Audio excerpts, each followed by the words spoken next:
circuit. Whether that's where the weather is coming from, I'm not sure, but it's bright. If I look to the east, it's bright as from Jack Wright as well.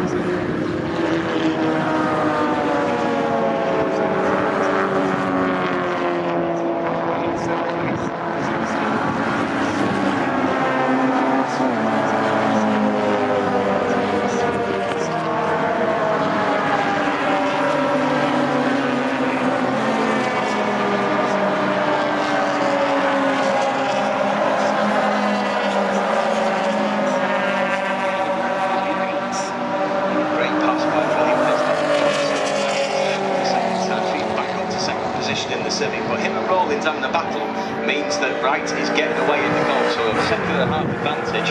We were, of course, given a 40% chance of rainfall between 3 and 4 by the Met Office, and that black cloud in front of me does look a little bit auspicious. Inauspicious. Yeah, it's not good anyway, but we've had rain already and it didn't promise us, didn't tell us anything about any of that.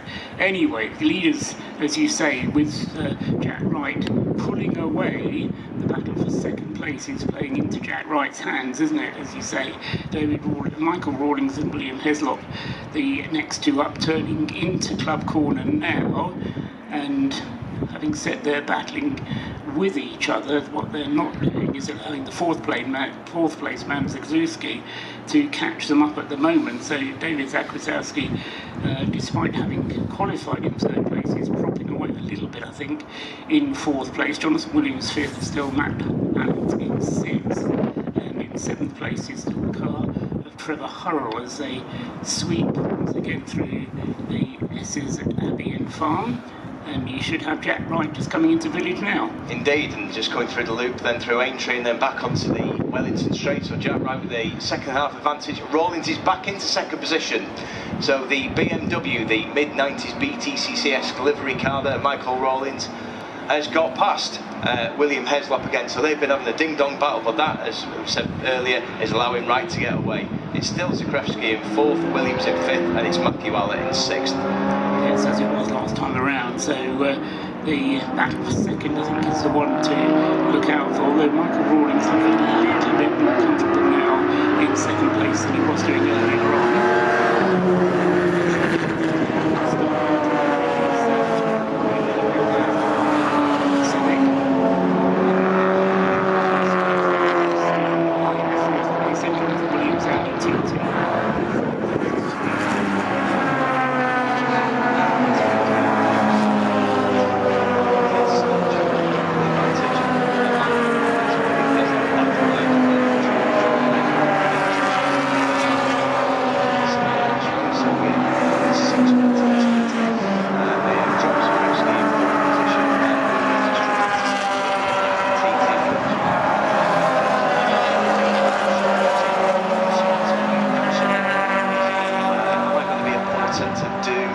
Yeah, I think there'll be a bit more rain coming, Paul. No. It'll stay dry, I think dry. And it'll be all CCTV with the Audi TT next up in fifth place.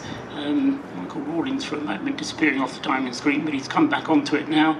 1.7 seconds adrift in second place, with Jack Wright putting in the fastest lap of the race last time around at 1 minute 27.871. It's a long race, and even though they do have to make this pit stop, they're not going to be able to do very much during the pit stop. There's no driver change required for most of them. The leading car, which is actually a two-driver car, is down in 10th place. That's number 3 car of Martin and Rob Adams, the Ginetta G20.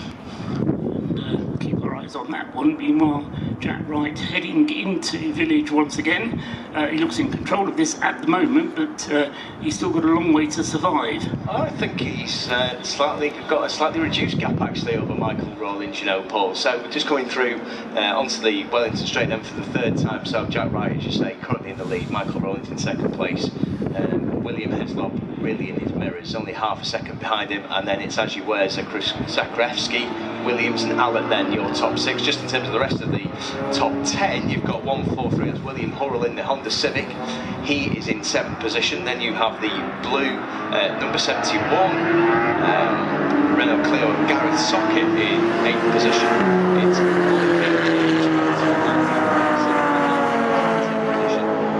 as you quite rightly say, the first of the 2 drivers out the action is the Ford Motorsport Ginetta G20.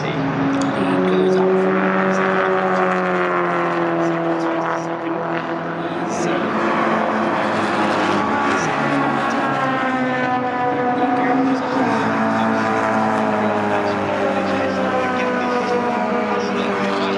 up into 2nd position.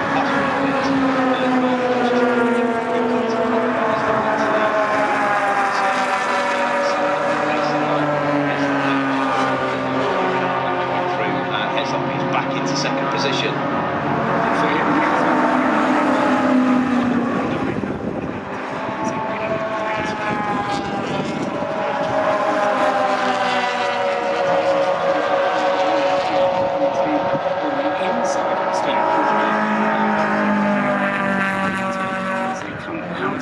Go down into the Vale. Michael Rawlins would like that 2nd place back, and he's right on the tail of the Civic as they turn into Club Corner at the end of the Vale. Going through now, but so Honda Civic in 2nd place, BMW 3rd.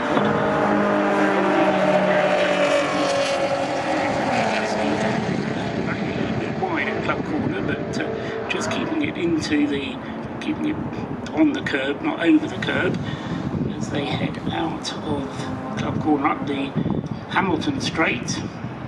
And again, the 2nd and 3rd having a real ding-dong battle royale as they come through Village then for the 4th time. One car that's out, by the way, is the number 25 Aaron Mullicky Honda Civic. It's just gone past me going into the back end of the pit lane, but it's still a 2 seconds advantage there at the front. Jack Wright in the Golf, and then William Heslop in 2nd position, Michael Rawlins in 3rd. So Crash is keeping them honest. It's a 3-second gap now to the BMW 328, and I agree with you, Paul. I think that's the first BMW 328 I've seen race. With my own eyes anyway in Britain. Jonathan Williams in 5th place in the Audi TT, and it remains Matthew Allett in 6th in the distinctive Porsche 944. Into the pits comes the Mike Fletcher, Alex Landon Mazda MX-5 to what looks like a retirement, as yet not into the pit.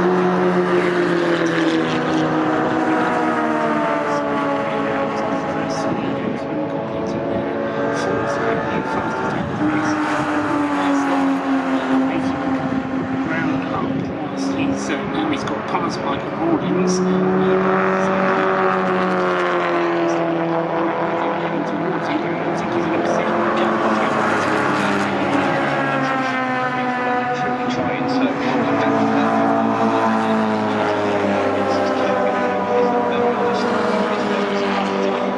BMW, so coming on to the Hangar Straight then, Jack Wright is a usual 2 seconds.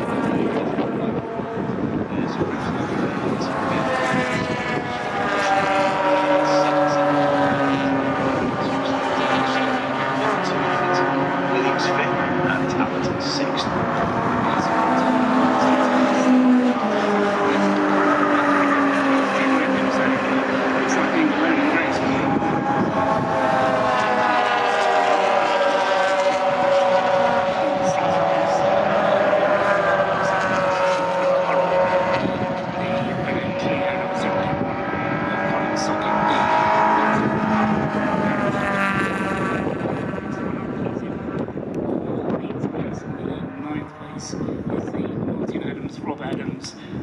Ginetta.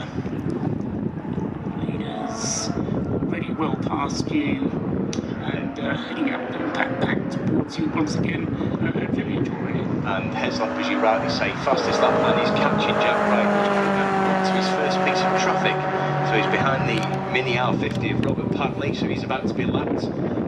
Patley lets the leader through and onto the Wellington Straight for the 5th time. I think that's just over a second now, Paul, the gap between 1st and 2nd. It looks as though Heslop has actually started to drop Michael Rawlins, so it's William Heslop who's the man to watch in the number 339 Honda Civic. Right, so we'll see whether or not he can change dropping Rawlins into catching Jack Wright. They got past the Mini, which was the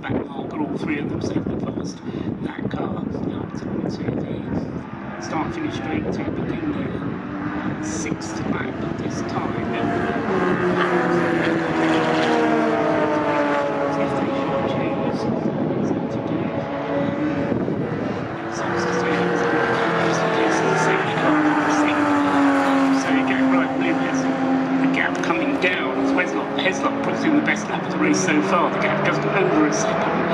But simply pointed